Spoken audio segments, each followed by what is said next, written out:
Monday morning always followed the same rhythm in our home. A rhythm that once brought me comfort, but now, looking back, feels more like the ticking of a time bomb.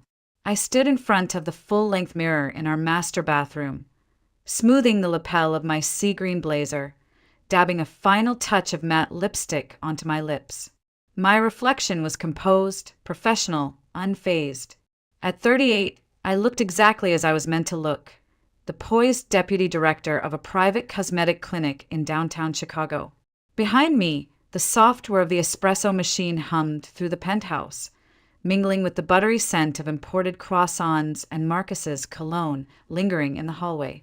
Marcus was already at the kitchen island when I walked in, flipping through news on his tablet. Crisp white dress shirt, luxury timepiece, that glow from weekly tanning sessions he never missed. Picture perfect as always. "Good morning," he said, not looking up. "Got your coffee just how you like it." "Thanks," I replied, pouring the brew into my favorite porcelain cup. My schedule was full. 3 surgeries, 2 meetings, and a vendor visit for the new laser machine. Marcus finally glanced up. "I might be late tonight. Emergency consult came through." I nodded. Lately, he'd been late often. But then again, so was I. In our world, being busy was currency. The long hours, the formal kisses, the weekend getaways to our Lake Forest property. It was the quiet kind of life people envied. Stable, respectable, predictable, and I never thought to question it until that morning. As Marcus left for the clinic, I noticed something, a faint smudge on his collar. Lipstick, not mine. My pulse barely flinched. We'd been at a company dinner the night before. Cheek kisses, greetings, champagne. It could have been nothing or everything. We'd been married for 13 years, long enough for passion to settle into routine, long enough for a kind of silence to form between us, comfortable, well-mannered, even elegant in its detachment. And I had accepted it. We were a power couple. That's what everyone said. We ran a successful clinic together, lived in a magazine-worthy home, vacationed in St. Bart's. I thought we'd reached the kind of equilibrium people strive for after the fire cools. Something mature, something dignified. But the truth is, you never really know how fragile something is until it cracks. That morning, I drove to work in silence, city skyline gliding past my window like a memory I wasn't part of anymore. At the clinic, I stepped into the marble lobby, greeted by the familiar scent of antiseptic and eucalyptus diffusers. Nurses nodded respectfully. Admin staff handed me the day's charts. Everything functioned like a symphony I had conducted for years. By 9 a.m., I was already in the boardroom reviewing protocols with department heads, my voice steady, directives clear. Efficiency had always been my language. I was the one who remembered anniversaries, compliance dates, staff birthdays, licensing deadlines. Marcus? He was the artist, the face, the charm. By noon, I'd seen 6 patients, signed off on payroll, and reviewed the equipment shipment from our South Korean supplier. Control was my comfort zone.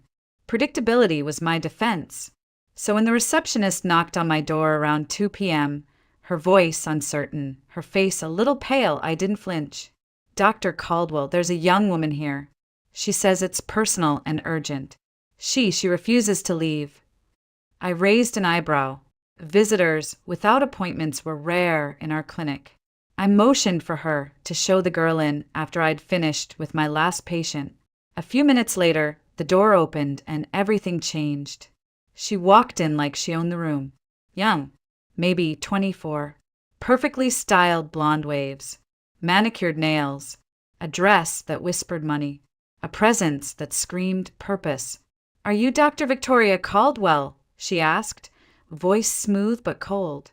"Yes," I said, gesturing toward the chair. "How can I help you?" She sat, crossed her legs elegantly, and locked eyes with me. "My name is Alina Monroe. I'm here to talk to you about your husband." And just like that, the air shifted. The bomb had started ticking. At first, I thought something had happened to Marcus. An accident, a crisis. My heart skipped as I imagined a call from the hospital, a tragedy, something too horrible to say over the phone. But then she smiled, that sharp, feline smile people wear when they know they're about to ruin you. "Something did happen," she said lightly. "Your husband's been sleeping with me for over a year, and I'm pregnant." The words hit me like a steel rod to the chest. Not a scream, not a gasp, just silence. My throat dried instantly. The sterile air of my office suddenly felt too thick to breathe.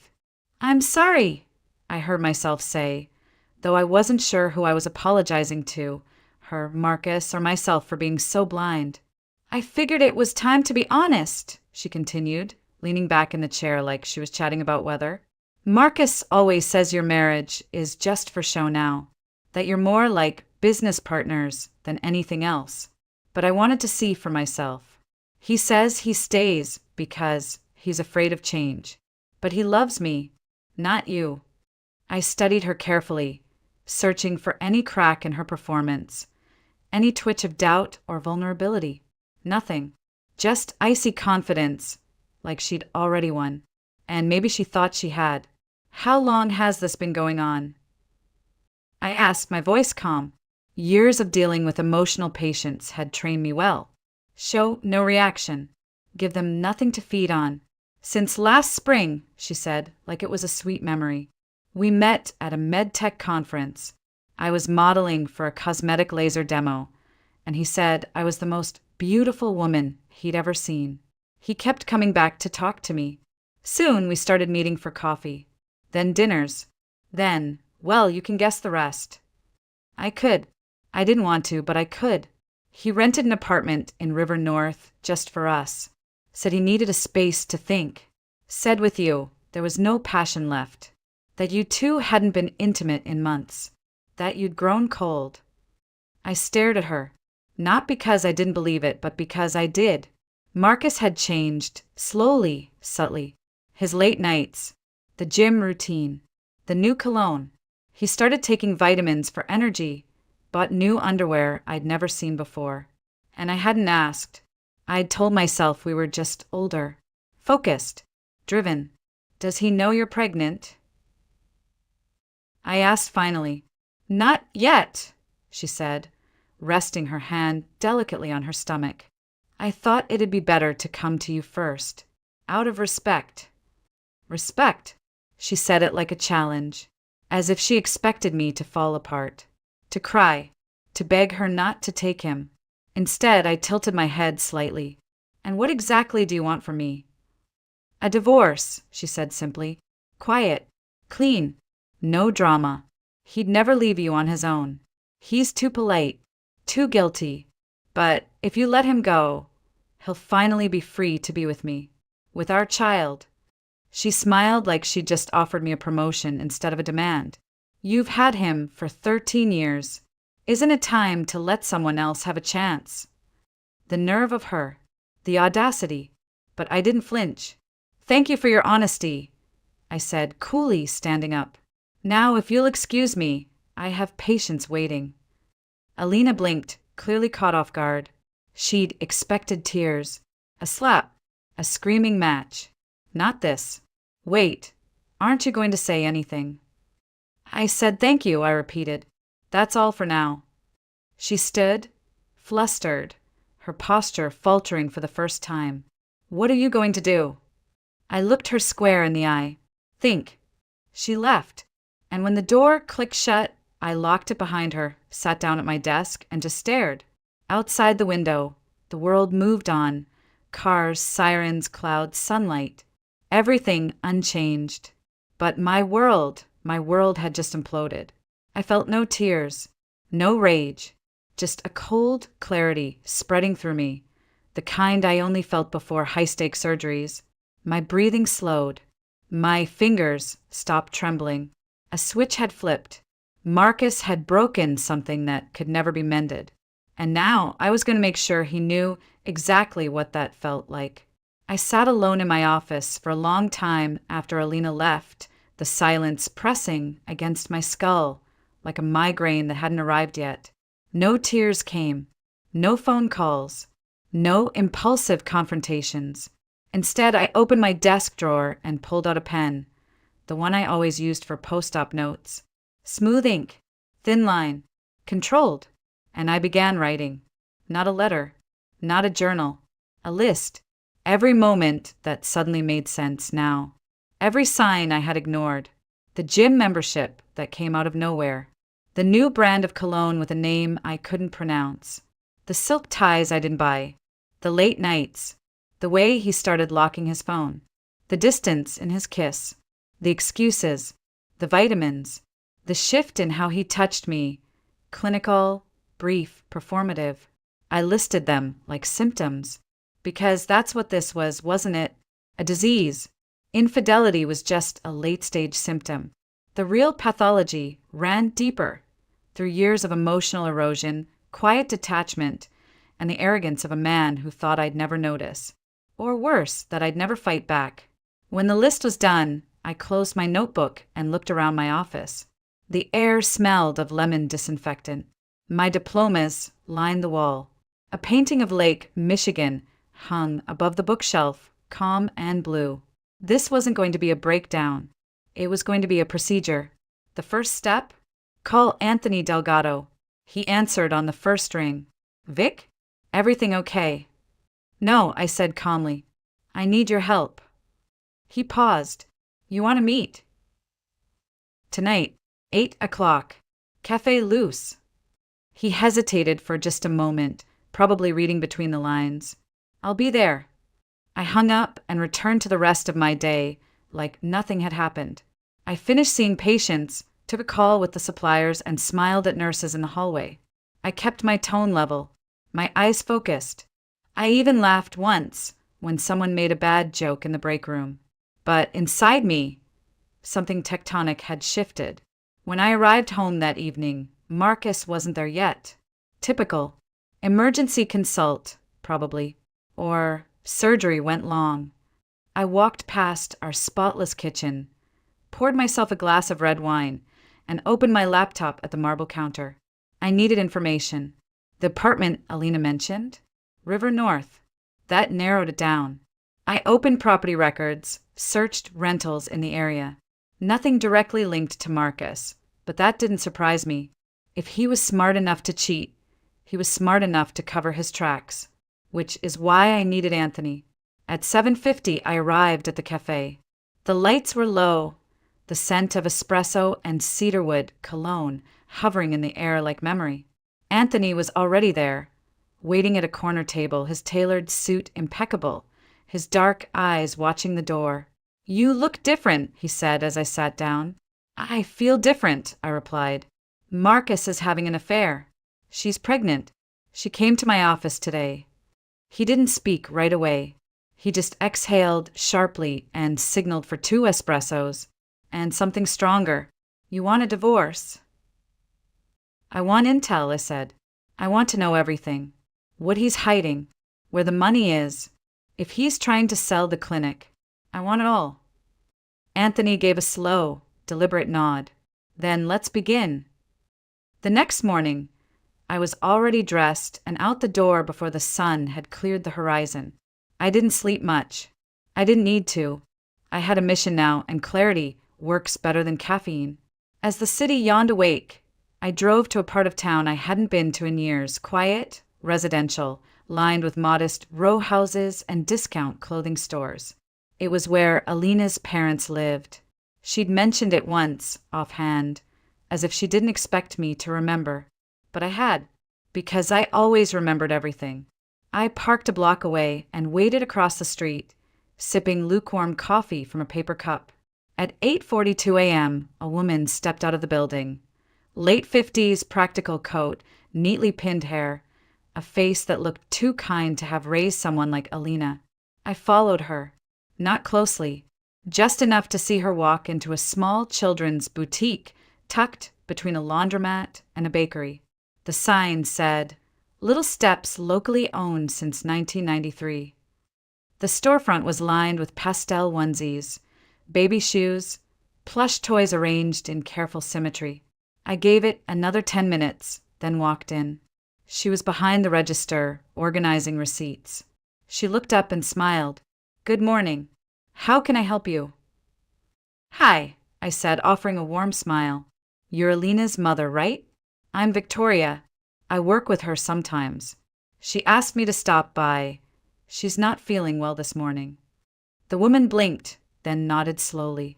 "Yes, I'm Tamara. Alina didn't mention anything. Is she okay?" "Oh, she'll be fine. Just overwhelmed, I think. You know, it's a complicated time in her life." Tamara tilted her head, concern etched into her forehead. "Complicated how?" I dropped my voice to a hush, scanning the empty shop. "It's not my place to interfere, but I'm worried. She's been seeing someone, a married man, a doctor. She thinks he's going to leave his wife for her, but I let the sentence hang unfinished." Tamara paled. "Married?" "I'm sorry," I said gently. "I thought you knew." Her hands tightened on the counter. "I assumed the gifts, the trips?" I thought she was modeling. "I didn't know," she said. "She was working hard." "She is," I said quickly, "but she's also young and trusting. And men like that," I paused. "They say a lot of things they never mean, especially when they have wives and reputations to protect." Tamara sank into a stool behind the register. Her face had gone slack. She always believed people too easily. "I just didn't want her to get hurt," I added. "Maybe if someone close to her said something gently, she might reconsider where this is going." Tamara nodded slowly, the weight of a mother's dread settling across her shoulders. "Thank you for telling me." I smiled. "Of course.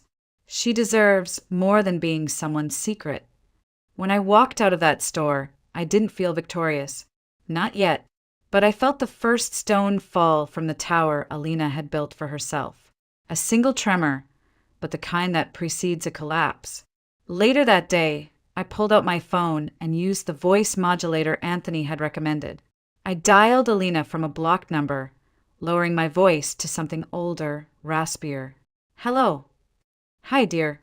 I'm a neighbor of Marcus Caldwell from the Lake Forest house. I just wanted to let you know his wife is planning to visit the property tomorrow. She's bringing a friend to see it. Said they might be interested in buying something similar. Just thought you should know."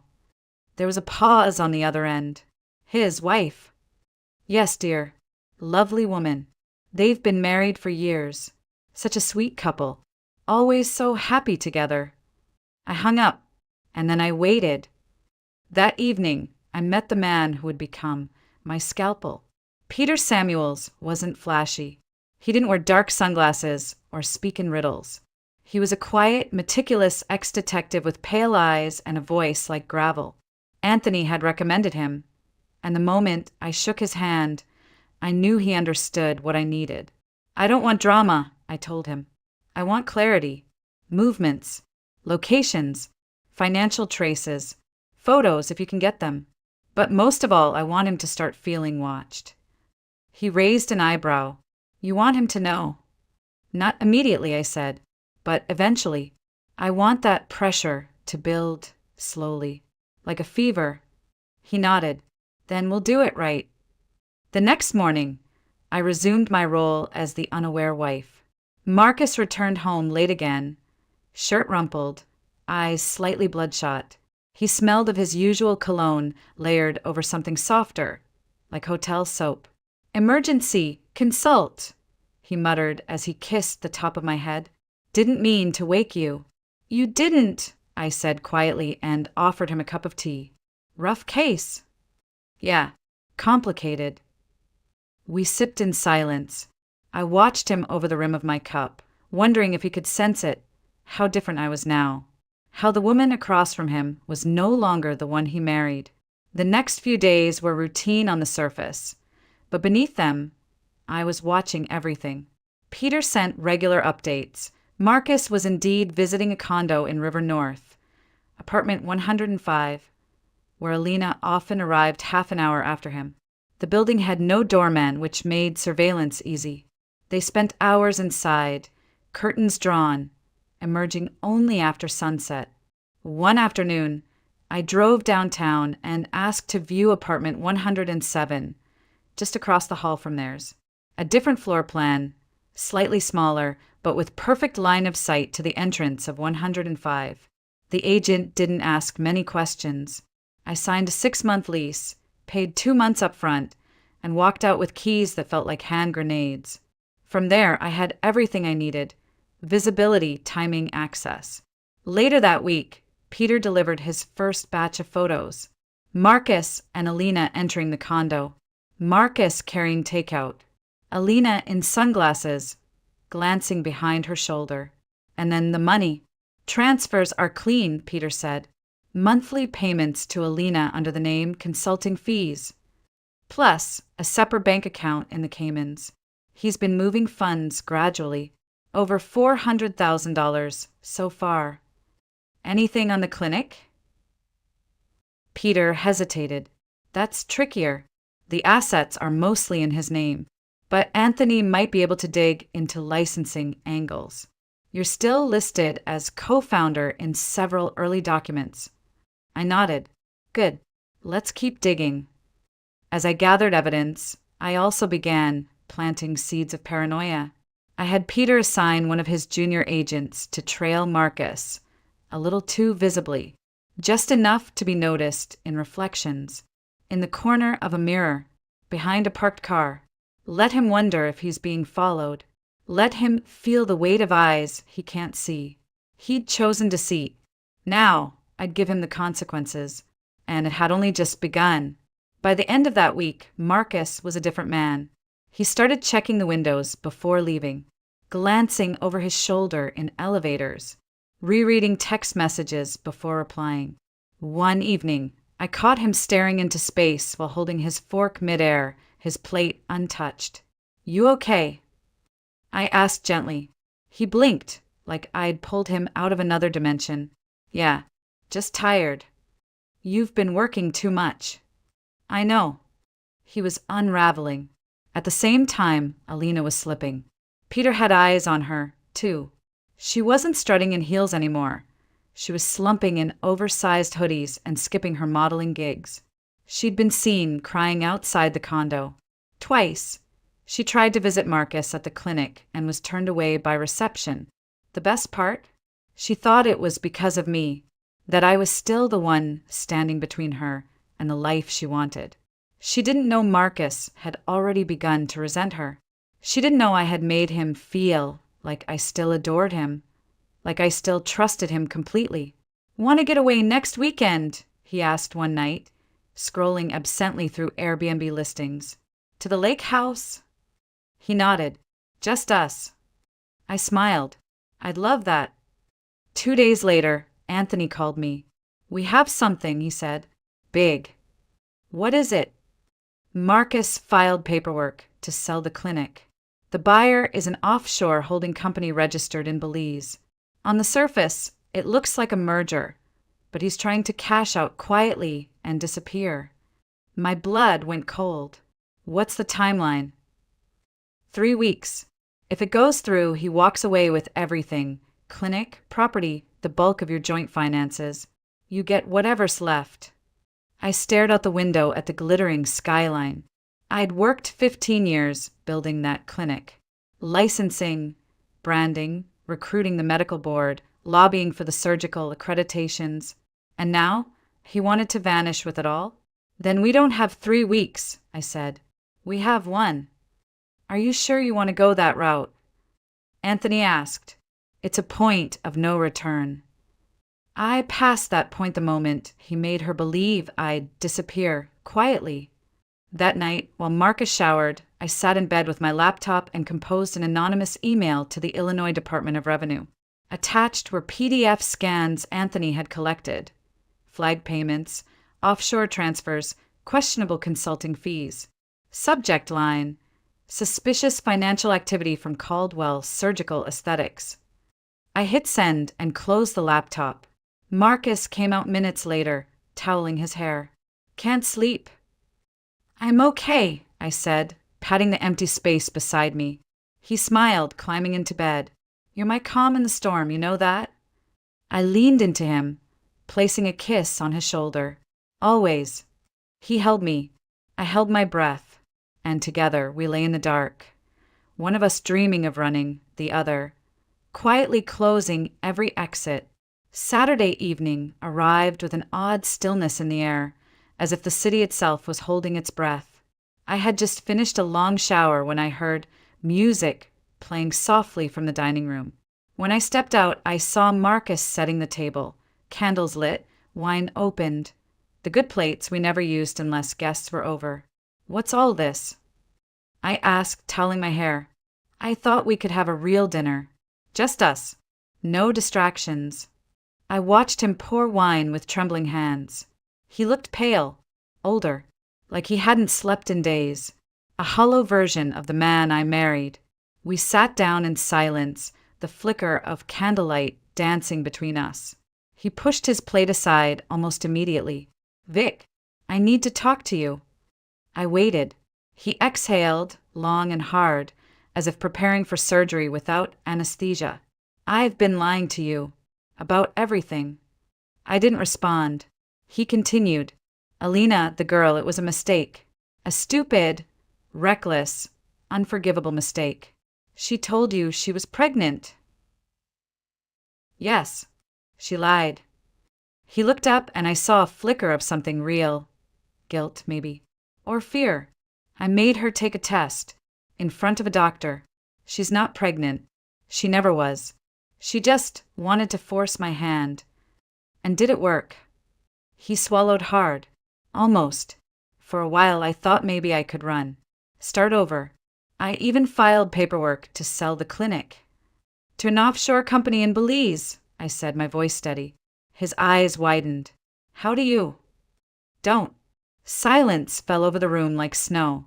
Thick, soundless, suffocating. "I was scared," he whispered. Everything was slipping.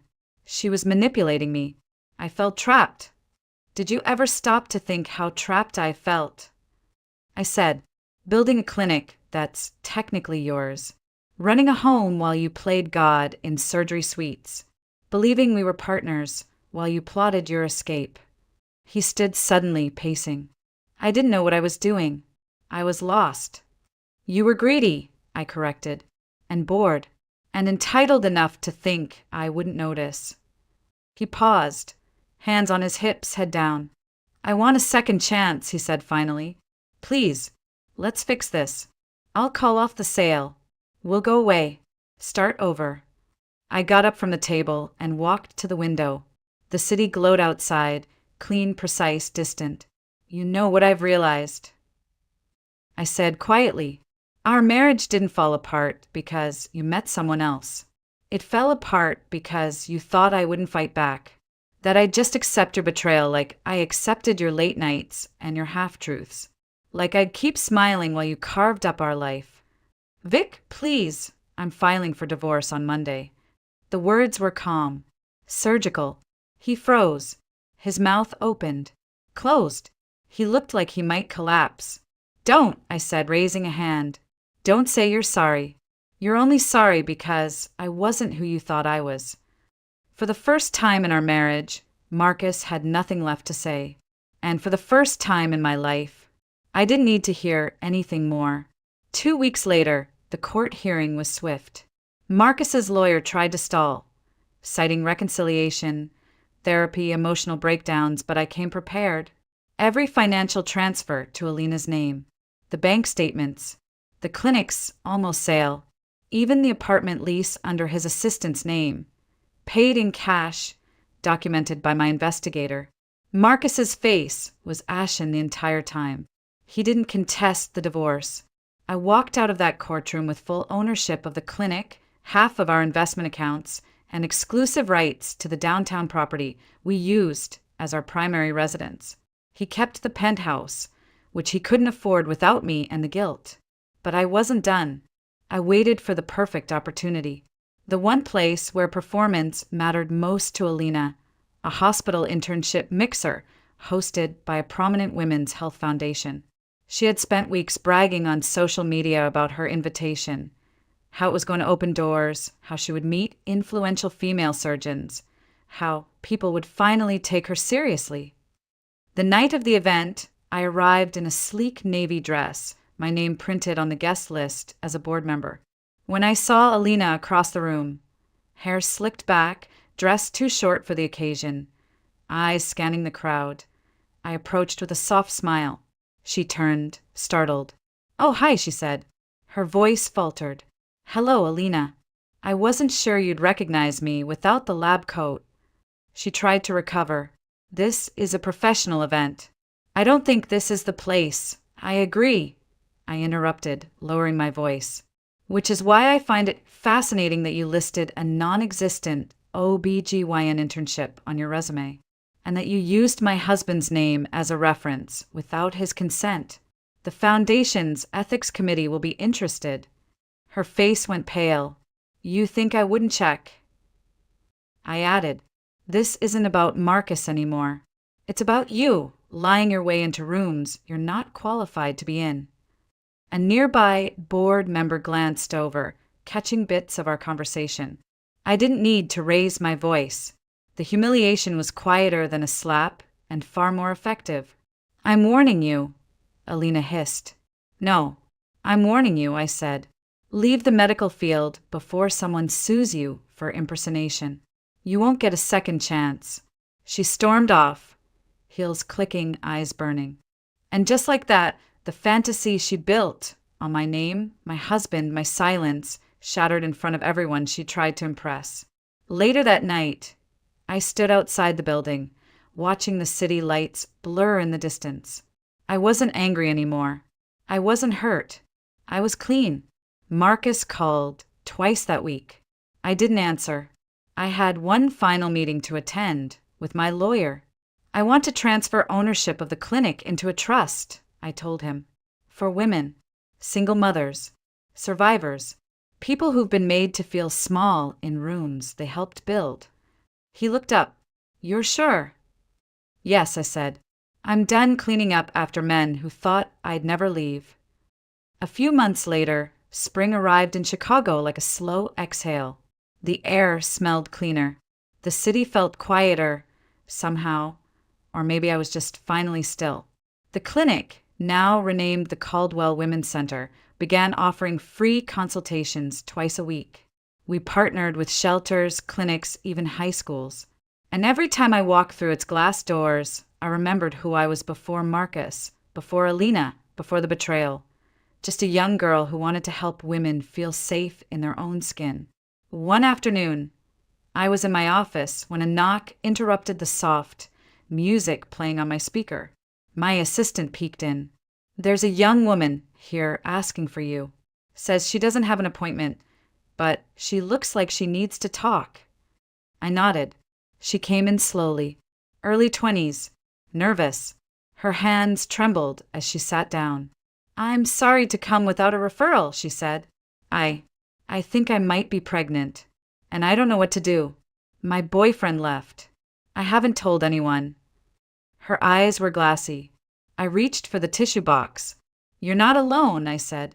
"Not here." We talked for almost an hour.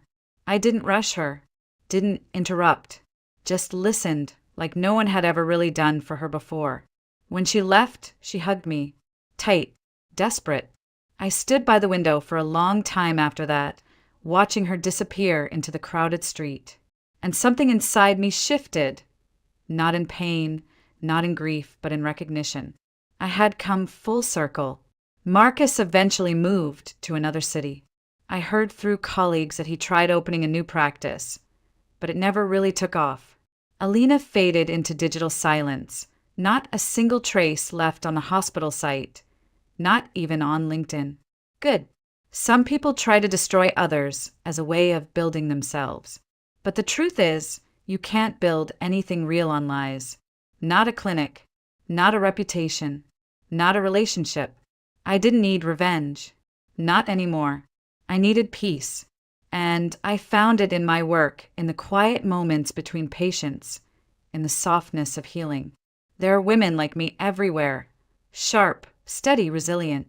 Women who build entire lives around others, only to watch those lives be hollowed out by betrayal. But we rise. We rebuild. Not for them. For us. That's what no one teaches you when you're young. That survival isn't enough. You have to live. Out loud. With clarity. With boundaries. With your name written on everything you've built. Not hidden behind someone else's. And that's exactly what I've done. I no longer look over my shoulder. I no longer second-guess my worth. I no longer wear silence like a second skin. My name is Dr. Victoria Caldwell, and I'm not the woman behind the man anymore. I'm the woman who walked away and never looked back.